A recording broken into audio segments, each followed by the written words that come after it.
why China locked Kenya out of new debt relief deal, even as we are grappling with the debt question and the debt burden over our shoulders. This is the reality on the ground. So, and we've been asking, rebasing the economy is good, but were we also quick off the mark to rebase the economy?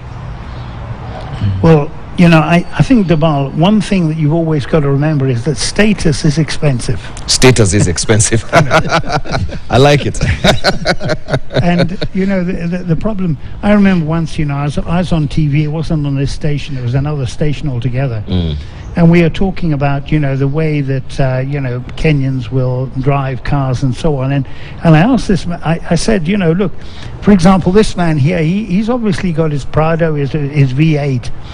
And at the end of the program, he said, "How did you know I've got a V8?" He says, "Well," and I told him, I said, "Well, you're a typical Kenyan, so a typical Kenyan at your level will have a V8." And I know people who are borrowing incredible amounts of money to buy big cars. There was a car available for sale the other day in the newspaper, 19.99 million shillings, 20 million shillings for a motor car. And there is a new top-of-the-range Land Rover that will cost you even more than that. People have got to understand, but if you, for example, let's suppose that we're all going up to State House. I'll have to park maybe outside State House because of the size of my car. And I've got a friend who now works in an insurance company. He does a lot of traveling around Kenya. He used to have a smaller car. He was stopped everywhere by the police. He's now got a V8, and the police just wave him on. Yes, they do. So, but you got to remember, status is expensive. For example, Equity has just announced that they've got this incredible profit. Where has that come from? That has come from Tom, Dick, and Owino. They're borrowing money very often to buy a car, sometimes to buy a house, which is sensible, but very often to buy things which just of their very nature are in fact, decreasing in value. So it doesn't make sense for us to borrow so much in Kenya, but we're a borrowing nation. We must, per head, I don't know what the number is, but it's a phenomenal number. But then, of course, you see, you've got to remember, I've never been to Lodwar, but I run this McPhee Education Fund, and there's a lady who makes a donation there, and she actually says, look, if you actually looked at the people of Lodwar, the way they're living there, if they were to come to live in, let's say, Kibera in Nairobi, it's like moving into the Hilton for them. That's, you see, so you've got to remember, 75% of the population of Kenya lives in the rural areas. Their buying power is very low. I remember once we had a consultant in a particular entity and this lady, I told this lady, I said, look, Kenya's a very rich country, isn't it? She agreed, of course, immediately. I said, really rich country. I said, well, look, what about the average people in the countryside? What's their ability? They don't have buying power. They don't have money. So, we have two parallel economies here. The cities, the Wakubwa, and then the Wananchi down at the bottom, okay? And the point is, what people are trying to do is desperately get out of that lower one into the higher one. And that happens, because people get a good degree. They're obviously clever people in Kenya. They get a good degree. And, for example, my James Wangi, the student I was talking about, he's going to work in London. I hope people don't think that he's the managing director of Equity, but his name is also James Wangi, So, but status costs money, and we got to remember, okay, we're now in this position. Okay, Paul Ebona, you got to pay your way now. We're the third largest, well, it depends a little bit, because also, some people will say that the Angolan economy is bigger than ours. Yes. Okay, but we're the third largest economy in sub-Saharan Africa. Nigeria and South Africa, and then Kenya. As I say, Angola, what about it? It's got a lot of oil and so on. But the fact is, you know, if you're well off, you've got to pay. Yeah. You know. I think the issue of debasing the GDP, it's been done before. Even during Kibaki, he did it once. But I think this government did it twice. You remember 2014 Correct. Yes. Correct. and 2021. And they did increase the GDP by 30%. The first one was, I remember, 25%. And then they subsequently did another 5% in 2021. That raised our GDP to 11 trillion. And what is GDP? You know, it's important to, and so when you take now that GDP and you convert it into per capita, then you know our per capita income comes to $1,000 plus, so you're lower middle. You are now you're in a big league. So you cannot sit on the table of the least developed countries who are given debt relief. That's the essence of, but when you look at the GDP really, SGR is 500 billion shillings. It goes into your GDP. But the impact of SGR on the ordinary Kenyan out there will not be felt. But when you are dividing that, 500, including that 11 trillion, and dividing it over the population, it counts for that $1,000. So you are included in the $1,000. But so what is happening is we don't have our priorities right, and some of the huge projects or activities, they may be necessary, but what happens is that in terms of the GDP, then it puts you up there.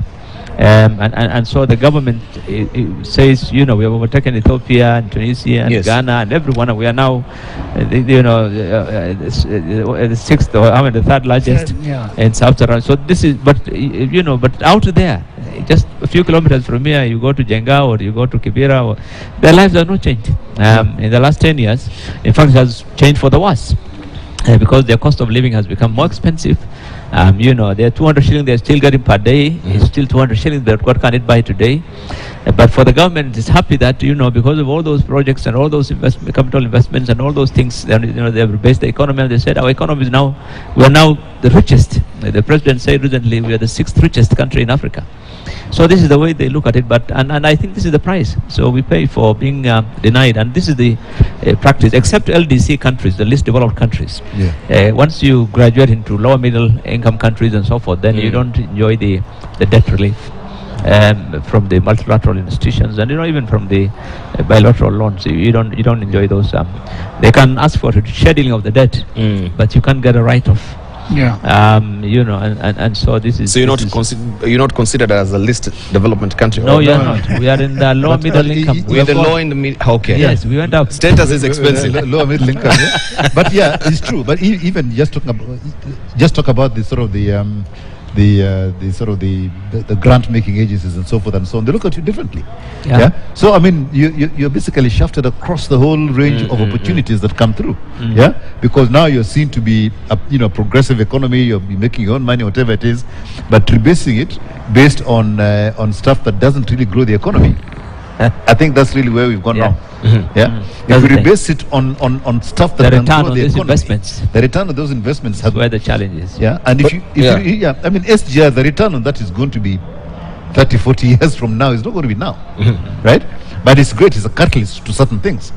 But was it the right time to do it at the cost at which it came? Probably not. And if you go across just look across our shoulders in Tanzania and look at what is happening. They're building an SGR slowly at a much lower cost, which actually will give them a return much, much quicker. So, unfortunately, we shot ourselves in the foot. Maybe we were bullish that during Kibaki's time the economy was looking very sanguine and optimistic. It's not being bullish. It's a culture we want to. As Kenyans, we like living large. Our government lives large beyond its means. Kenyans look at their government. A small public servant is driving a VA. He's a government officer. He's driving a VW is a driving. So they look at so this culture has gone down, cascaded into counties, and then it's counted into the society. So even the someone you employ is just earning 20, 30, 40,000. He wants to live large, and this is the point Mafi explained. So I think that is where our problems are. It's not just that Countries borrow. By the way, you look at the level of debt by the citizens in UK and US and other countries. Of course, ours is nothing compared to that. They borrow for everything, from furniture to the phone. Everything is taken on loans. But we are almost there. The loans that we are taking through Fuliza on day to day. I mean, you look at the figures, 500 billion plus annually through Fuliza loans alone. But that culture. And we've defaulted here, even looking at the business daily. You've seen the bank. Yeah. It has gone to $500 billion. For the first time. For the first time on the defaulting of the loan defaults by the. And if you look at the rate of growth in the last 5 years, it's almost it's a hockey stick. Yeah, it's really gone up. It's a hockey stick. Yeah. So it's that just reflects how much we borrow and we can't afford to borrow. This is a very good reflection of the country and the default rate. But would you say this borrowing truly is about status, or there's a really issue with the cost of living?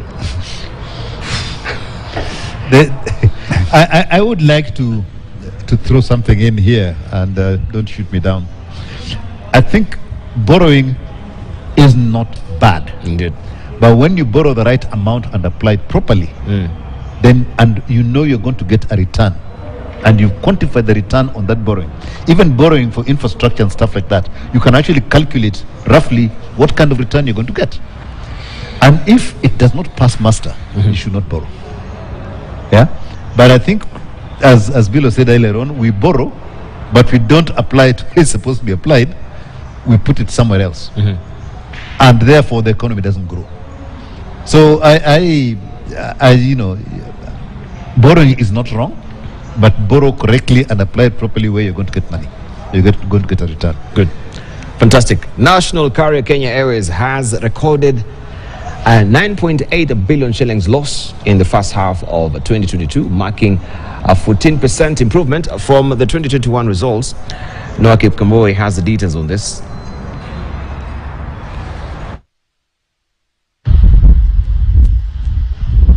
With the target to return to profitability by 2024, Kenya Airways is cutting its losses, with the 2022 half-year results recording a 9.5 billion shilling loss, an improvement from 11 billion shilling loss in the first half of 2021. Without the impact of the fuel price, our loss for the half year would be 3 billion Kenya shillings. That is comparable to probably our best year in 2018. So again, you can see the impact of the fuel price and what it has done. And that's why we think and I'm very excited about the recovery. And this recovery is short of the capacity that we had both in 2018 and 2019. The airline faced a myriad of challenges, including a manpower challenge in Europe, geopolitical constraints with the Russia-Ukraine war, and blocked funds totaling to 2.6 billion shillings, especially in Ethiopia and Nigeria. And the reasons why we are not able to move the funds is because of shortage in foreign currency in those markets. So you'll find that in Nigeria, they are allocating, and they are using a bidding process where the various banks bid and then allocate to their customers. So the available FX in Nigeria is not sufficient to basically cover the airlines. So a lot of airlines are holding blocked funds in Nigeria. Of course, some airlines are taking drastic actions, like Emirates, to suspend flights. Other airlines are taking other actions to try and push for purposes of getting funds out. So even Kenya Airways has taken a number of actions to try and reduce the accumulation of the Nigerian naira in that market. The airline is not out of the red yet, despite it being lined up to receive a government bailout to help stabilize the carrier. After a long period of negotiation and discussion with the IMF and with the Kenyan government, with National Treasury, it was agreed that there would be a certain amount of money sent to Kenya Airways, financing Kenya Airways over the next 2 years, but subject to certain milestones. And those milestones were, as Alan has said, is to reduce cost, to restructure our debt so that at the end of the 2-year period, which is in 2024, that we become to break even and then go into profitability. That process is underway. You mentioned the allocation of $36 million. So far, they had allocated, they have disbursed what we called emergency support of $6 billion so far. So we have not received any further disbursement of funding. and we look forward to disbursement of future funding. With the ongoing restructuring at Kenya Airways, the focus by management is to cut on operational cost, which rose by almost 19 billion shillings. The airline is in the process of renegotiating rental lease agreements with its lessors. We wanted to have discounts on arrears to begin with, and then permanent reduction in rentals going forward. So those are the two aspects that we were focusing. And we were targeting a 35% reduction in costs going forward. What we have been able to achieve so far is about a 19% reduction in cost overall going forward. The code-share partnership between Kenya Airways and Delta Airlines is set to be finalized this November and is expected to improve the New York route, which was heavily hit by COVID. The airline hopes to cut back on costs further through its leasing program. Further, it has an uphill task on its fuel spend, which could either brighten or dampen prospects in its full-year results. Nokip Kimboy, KTN News. Yes, and we have other results there. McPhee, you wanted to point out something from the summary? Yes. It's just that, on page 9 of the Nation, in fact, they've got the financial results here, but I'm an accountant, so obviously I spot these things. Uh-huh. It's just that you have the total income for the 6 months ended the 30th of June 2022 at 48 billion. Total operating costs is 53 billion. And then you have an operating loss. It's shown as a profit, but the fact is it's a loss of 5 billion shillings. Okay, should be in brackets. Okay, It should be in brackets, rather than, so the operating loss has been reduced from 7.27 to 5. They say that they're hoping to make a profit by 2024. It's the airline industry, let's face it, has gone through turbulent times in the last few years. COVID has really hit them. But I think also one of the major problems I think with KQ is that it's not really as competitive as, let's say, Emirates, Etihad, etc. They obviously have the advantage of being able to buy fuel at a very much a lower cost than fuel is able to be purchased in Nairobi. And therefore, of course, KQ has got to pass on those costs to its customers, but it's losing customers as a result of that. Many Kenyans even will fly Emirates, Qatar. Why? Simply because it's cheaper. So we've got to look at what are you doing about your fares? Can you reduce your fares? Can you become a more competitive? There's a lot of competition. KQ is the 4th largest airline in the whole of Africa, in fact. But we're competing against the largest, which is, it's actually Ethiopian. Number 2 is Egypt. But, the point here really is that we've got to be able to compete. And it's a thing which I'm mentioning all the time. We have to become more competitive in Kenya. Indeed. Very interesting, Editor Okatun, before we come to you. Looking at what Victor has drawn, is it really pegged also on the fuel prices? I can see there, this is a mayday call from Kenya Airways, which is going down. Bilokero, what will you decipher there? No, of course, they're trying to say that the reason why it's going down or is making losses is because of the fuel crisis. But it's not really. I think I was in a Senate committee in 2015, led by Professor Nyang'nyong, that investigated the KQ when it started having problems. You remember when it had the first loss of 26 billion. And at that time, fuel was not an issue. Prices, the dollar that they are giving now as a reason was not an issue. It was a question of management of that institution. And so over the years, tomorrow they'll come up. If the prices of fuel is stabilized and dollar, tomorrow they'll have another reason again, but they're making losses. So it's been like this for the last 7 years. We have pumped in, I think as at this year now is almost over 60 billion now government bailout.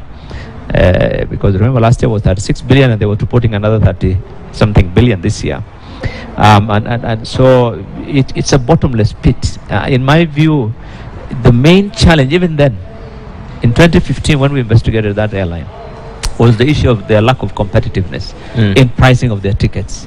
I mean, it just doesn't make sense. It becomes the most expensive airline if you want to go, whether it's local flights or international flights. You just can't imagine why. And we've raised this issue with them, and they don't simply have an answer. So it's a question of the management style. And we thought, I think with all the changes that have happened in the board and in the CEO, that something will give, but there doesn't seem to be I think my position has been very clear in the last few years. In my view, this is not a strategic industry.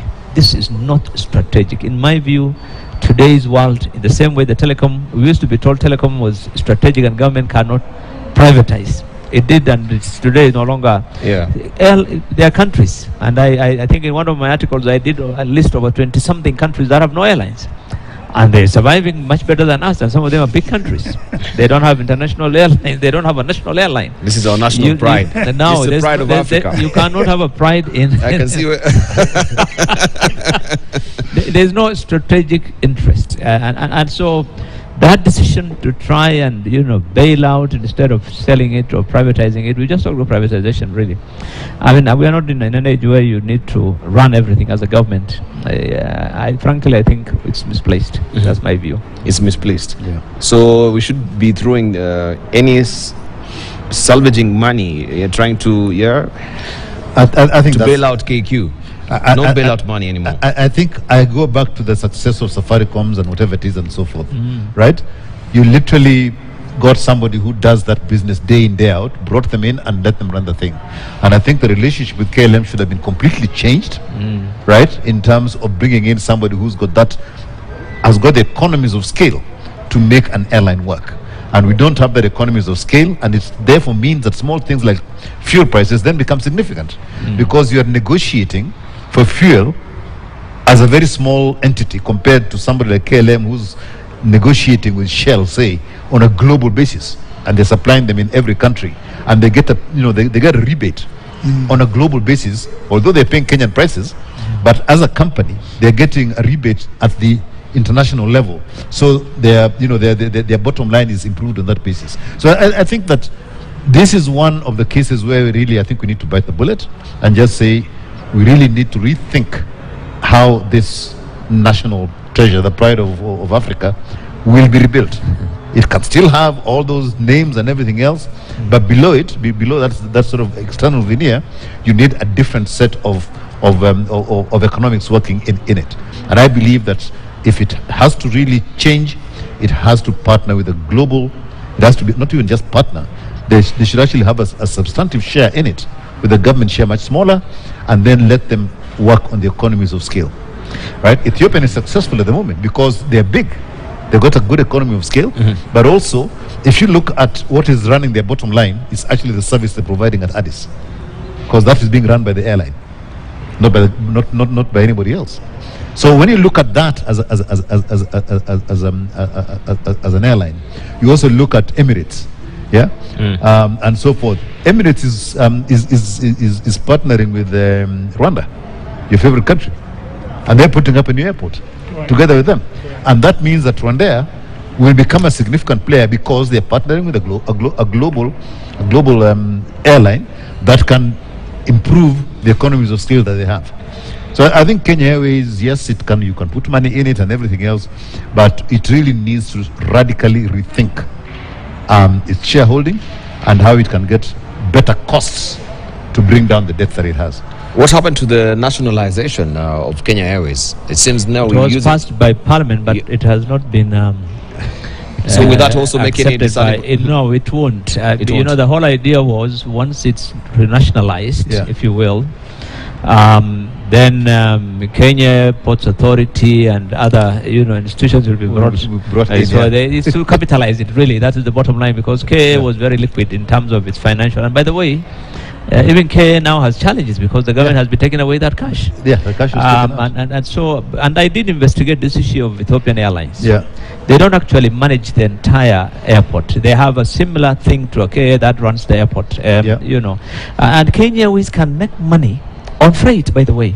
We have the largest source of freight in Africa. I'm telling you that the Correct. amount of horticulture that gets exported from Kenya, all other airlines are making their money on horticulture export from Kenya. The freight is crazy business. But Kenya Airways, when they went into those Embraers and they were focusing on those flights in Africa and But those long we distance, and they repurposed missed some out. of these They planes missed as out well. on- huh? We repurposed some of them to actually Well, be cargo it's planes. too small, really. I mean, small. look at Too the small. freight. Yes, if you look at the volumes of freight from Jomo Kenyatta, if they just focused on freight alone, I'm telling you, they don't need to carry passenger. They'll make money because we have huge, crazy volumes here. But they need freight both ways. Yeah. Our voting papers were flown into Nairobi using Egypt Air. It was Ethiopia. Ethiopian, yeah. No KQ, No KQ. you know. That's the pride.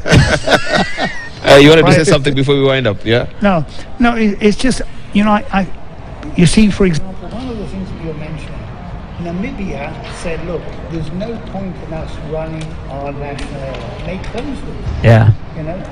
And, you know, I feel that if KQ is going to be nationalized, I, flying to London, am then going to be subsidized by some little Njoroge in Kiambu, or some person, Mora in Kisii, or the Ambo in Kisumu. It's not right. Let's at least not privatize. Let's not nationalize it, because if we nationalize KQ, the people who can pay the fares are going to be subsidized by the poor little 1-inchy who will never travel on KQ in their lives. Thank you. And we were there before. It was a national airline, yeah. and it failed. It failed. Like every other state corporation, and so we went for privatization. You cannot wind the clock back again and say, "Oh, yeah, I think you know we want to." We can't. We can't. It doesn't add any value. I think government simply has to admit that, you know, because Treasury is a key stakeholder in this thing. They're the ones who are involved in. You know, you have board of directors appointed by government. So I mean, they are involved in all these decisions. Government has given instructions that everyone must use this when you're flying. So they pay 10 times, sometimes several times the price that they would have got on a cheaper airline. And so the effect is still hurting Kenyans, because we are paying more as taxpayers in order to run this government because of expensive flights.